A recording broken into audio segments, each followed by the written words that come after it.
and I'll be taking you through the day's top stories of the various Nigerian newspapers.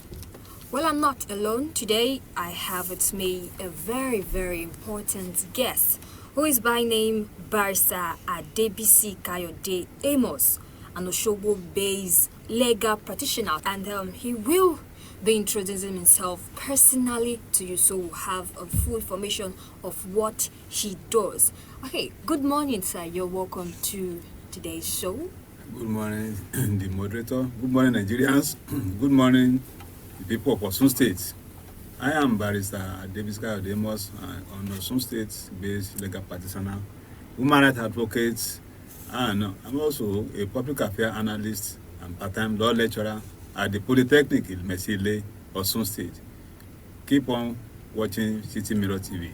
Okay, he will be joining me on today's newspapers review, and without wasting much of your time, we'll be looking at the Punch newspaper, and from the banner it says UK raises visa citizenship fee for Nigeria's others. You can get that in page 7 of the Punch newspaper. CBN blanklists top loan defaulters. 2027 governor. Inside Kwara, APC consensus dilemma. 2 governors, 8,450 delegates arrive Abuja for APC convention. And on to the next, we have the Daily Trust, which says, hours to convention, Bauchi APC yet to resolve crisis. 2 dead, 2 others rescued in Kano pit collapse. I am not running for 2027 presidency, says Saraki. And the major headline says, power outage bites harder. ASU gives federal government 4-day ultimatum to pay new salary. APC convention, government shuts roads. Now moving on to the Nation newspapers. Have CBN target digits inflation, stable exchange rates in page 5. APC ready for convention, says Idris. Word suspends Dagogo. UK rolls out new fees for visas, residency, citizenship.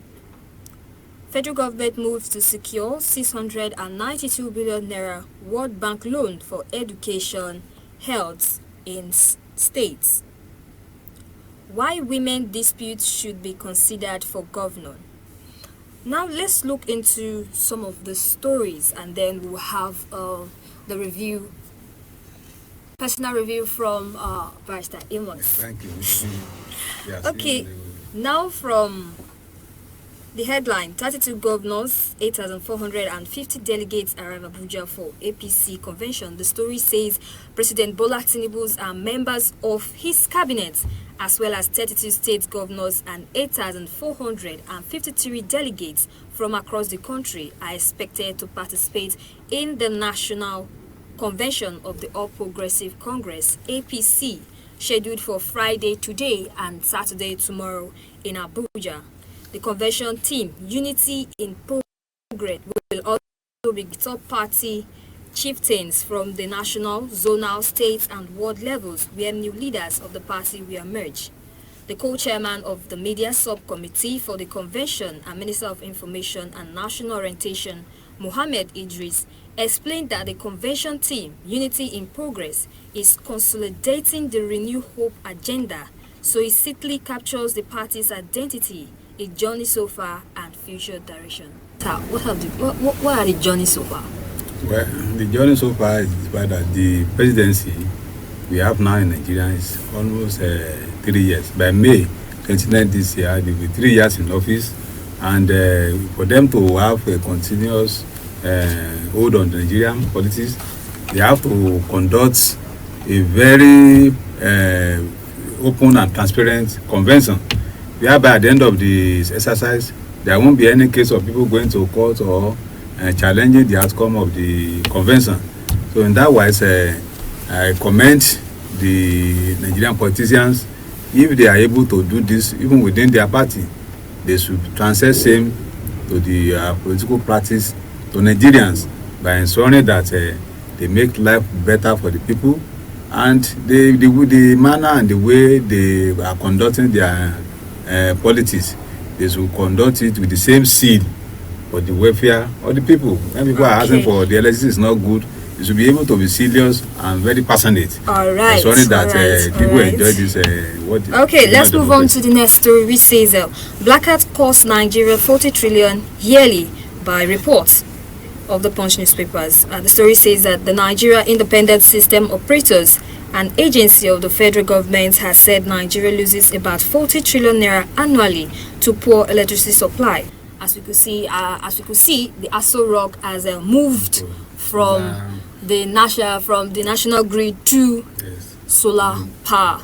So now, if the government to this, how then are the public to cope? That's why we are saying that now that the state government have been given power, they have removed electricity from the exclusive to concurrent list. So the subnationals, the governor, is to take after the example of Abia State, Ogun State, Lagos State, who have now having their own, even Bayelsa State, they are having their own grid. They are no more relying really on the national grid. And then they should also encourage the private sector to partner with the government in ensuring that the area we have problem most is the area of distribution. Government still control generation and transmission.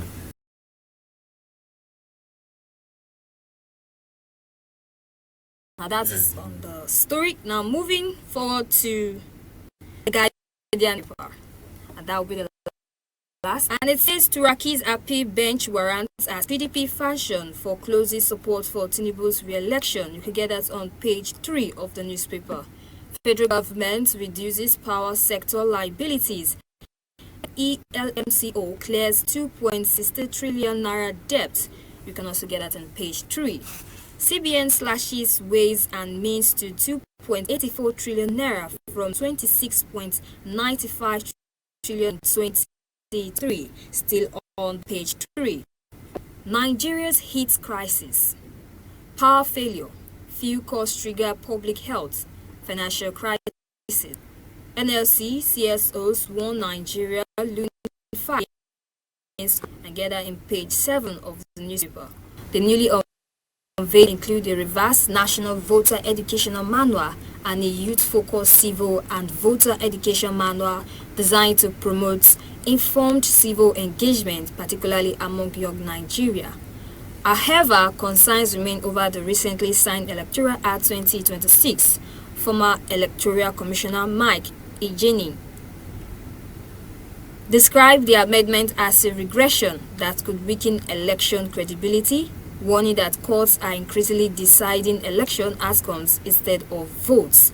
Meanwhile, civil society groups are calling on President Bola Tinubu and the National Assembly to restructure the country before the 2027 polls, warning the failure to do so could heighten political crisis.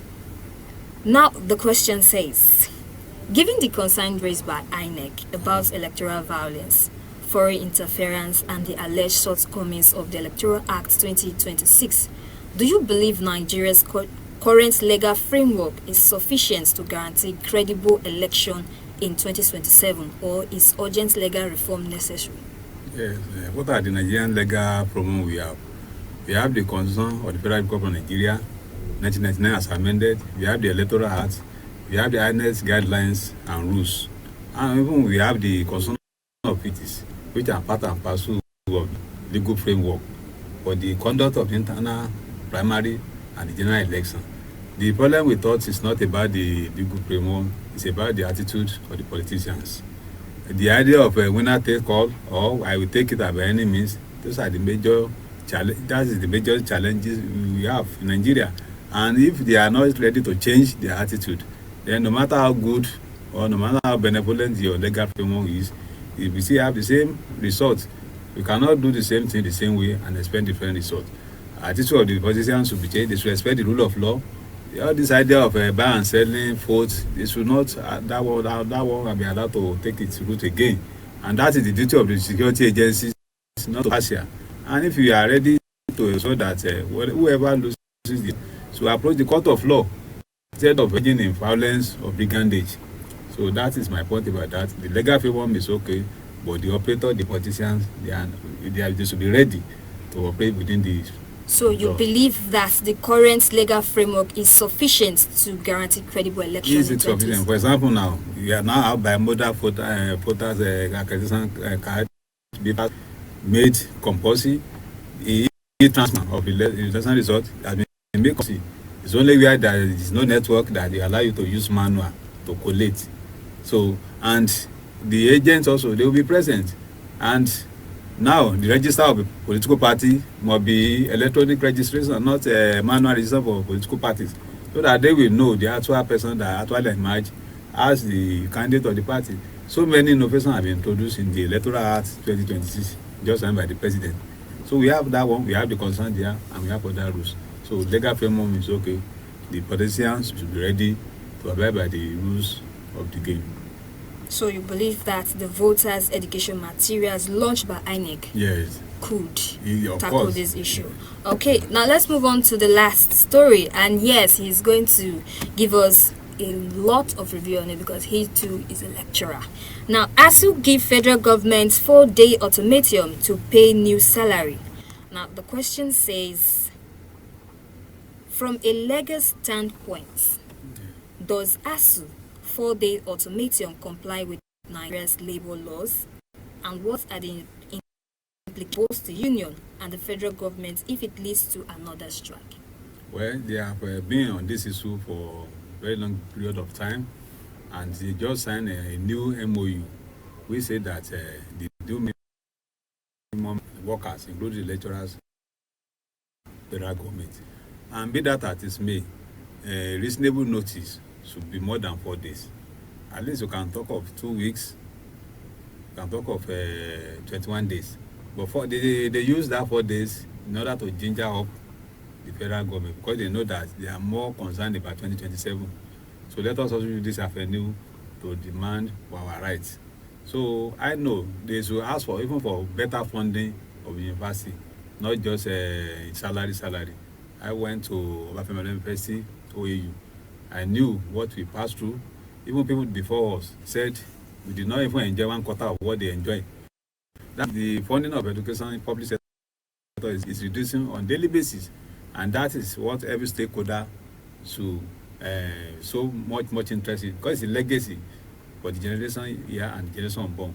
So better funding of the university should be the primary concern of the ASU and other stakeholders. Okay, so what's the implication for both the union and the federal government if it leads to another strike? Well, you cannot. I know the federal government will not allow them to go to strike.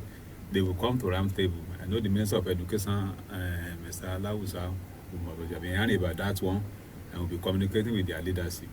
And both parties should just say they are only asking for the commencement of the payment, not that they just pay everything at once.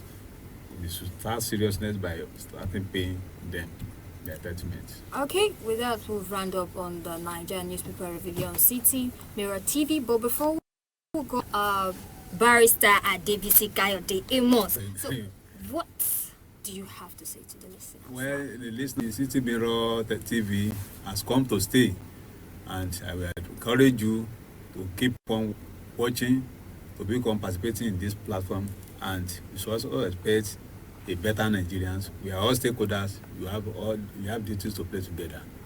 Okay, thank you very much, and that ends it on the Nigerian newspaper review here on City Mirror TV. I'm your host, Omonego Abraham, for this show. Have a nice day.